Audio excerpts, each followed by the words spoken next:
Welcome to our first micro lesson. I'm very excited to have you on this transformative journey.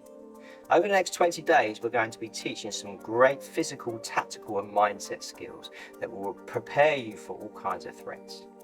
And it won't take you years to achieve this new sense of empowerment. We're kicking off today with 3 micro bites, the first being the most important rule in self-defense. And it's about creating space. The second microbite will look at the first principle of power. Now you'll be learning 3 principles of power over this course and how to incorporate them into your techniques. So the size of an attacker is less of an issue because speed and power, mental determination trumps size and violence.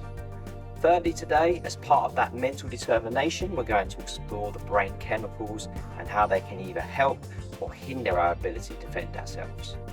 So let's get started. But first of all, you might be asking, is the kitchen a good place for a self-defense lesson?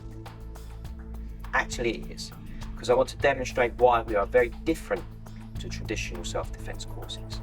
Traditional courses expect you to learn self-defense skills in a short period of time, typically over a few weeks. Then months or years later, God forbid, you're attacked to recall these techniques, having not practiced them for a while and under the pressure that comes with fear. It's simply not realistic. Today I want to introduce you to a method we use to ensure that doesn't happen to you, and it's about creating drill habits in your everyday lives. Like being in the kitchen, imagine you've just seen in the news yet another terrible attack on an innocent person and you're waiting for that kettle to boil, so you just throw off a couple of drills so you know they are always primed and ready. You'll learn later our other methods to get these skills into your muscle memory. Also, you'll see from being in this small kitchen, you need minimal space to complete your micro lesson each day.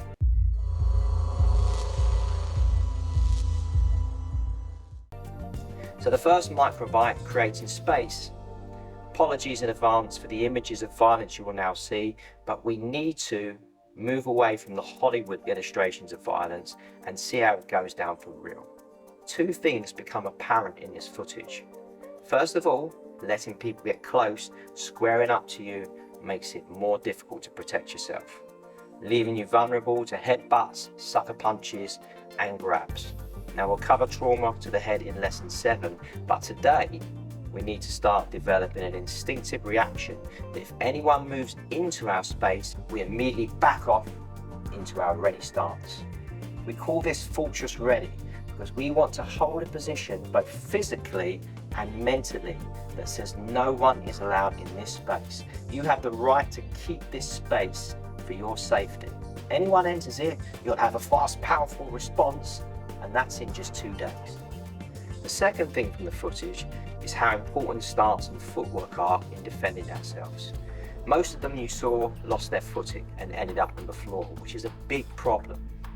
So we will start the process of developing our footwork and stance today. Don't expect to be Bruce Lee after this lesson, but good stable stance and being able to strike using the first principle of power is a good first objective for an under 15 minutes of training. So stepping back into Fortress Ready allows us to achieve that. Firstly, notice my hand position. We call this calming hands. Now combined with tactical communication phrases we'll learn in lesson 4, gives us the opportunity to calm the situation and paints the right picture to CCTV and anyone else watching. Because we need to stay in the confines of the law, so we must be seen to be reasonable in our force. You'll learn about this in lesson 3 when we learn about law and self-defense. These hands also act as an additional sensor, and anyone moving quickly or grabbing them, this course trains the brain to react without hesitation. Now the second thing to note about Fortress Ready is the stance is shoulder width, allowing me stability forward, backwards and to the sides. To demonstrate again, I bring my hands up and push back. It's a good time to draw in breath, and we'll cover breath work in lesson 7. Driving back, always think tracks, like a steam locomotive, unstable, powerful and ready to drive forward. Before we drill this, I just want to draw your attention to my hand position.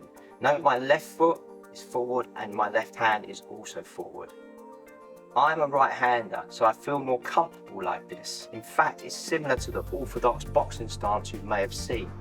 For you left-handers out there, I am in the process of shooting these instructions to the opposite side, what boxers call the southpaw stance. But please bear with me, check the course updates for when this will be ready. But apologies to the left-handers as this course will be shot from this side. We try our best to make these instructions as easy to follow as possible. Firstly, we try not to use too much verbal explanation, but instead to demonstrate. Secondly, we demonstrate and we do drills rear facing. Far easier for you guys to follow at home. Let's now drill this at gentle speed from the rear view. Okay. Standing naturally, I bring my hands up, take a sharp breath in, and I just push back from my front leg. Okay, keeping my hands in calming position. Okay, let's do that 3 times. 1, 2, 3.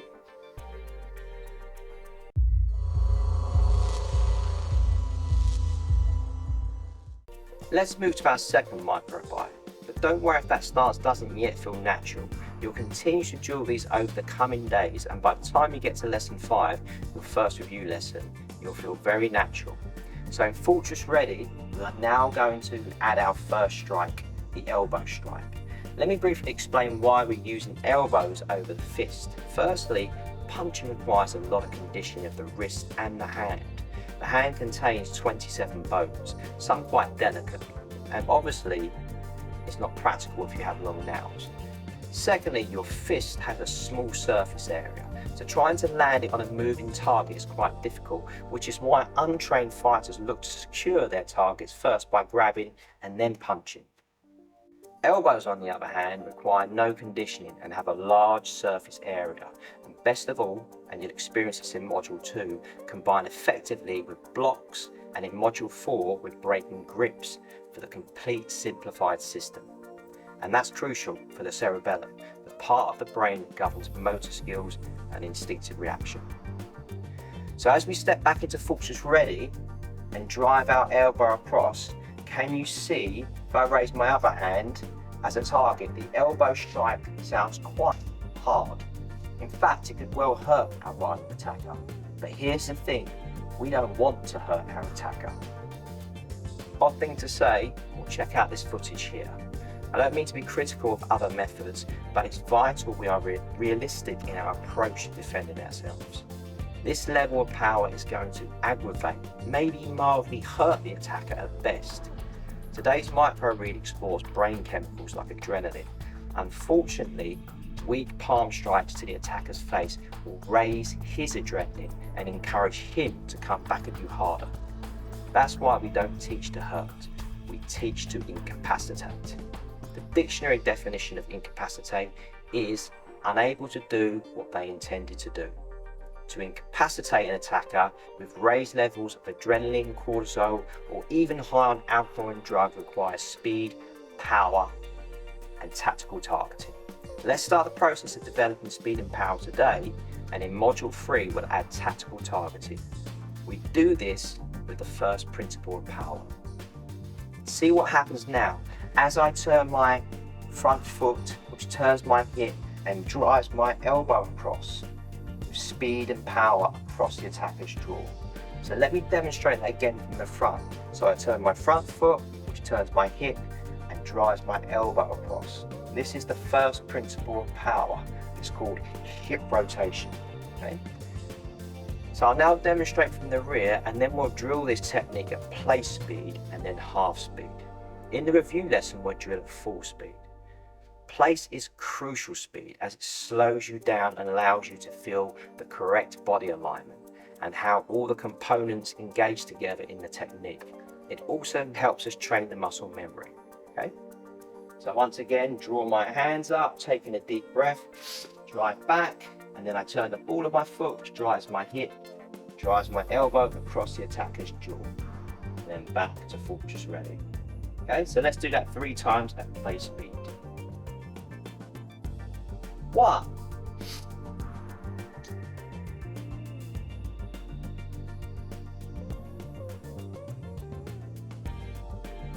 2,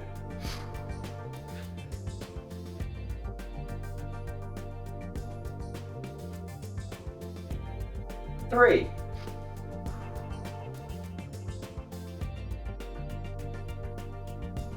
Good. Now let's take this up a notch and do it at half speed.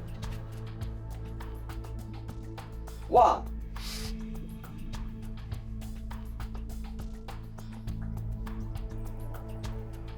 2.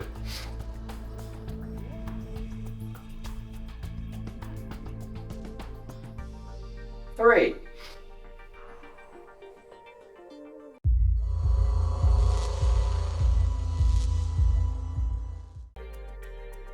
To make self-defense work, we don't just focus on physical training, we also look at tactical and, most importantly, mindset training.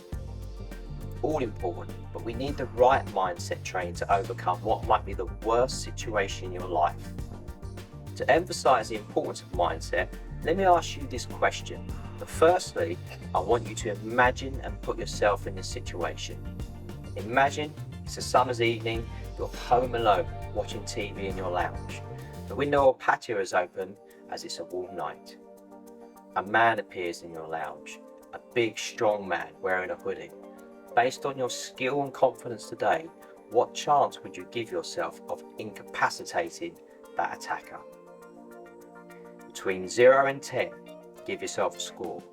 0 being absolutely no chance, and 10 you would put him down with no hesitation. Now don't worry about your score for now, because we'll check back and compare on your last lesson. But now I want to change the scenario slightly. Instead of being home alone, you have your daughter or son sitting next to you on the sofa, or a younger sister, or anyone you feel protective over. Now they are in danger. What score would you give yourself now? It's more, isn't it?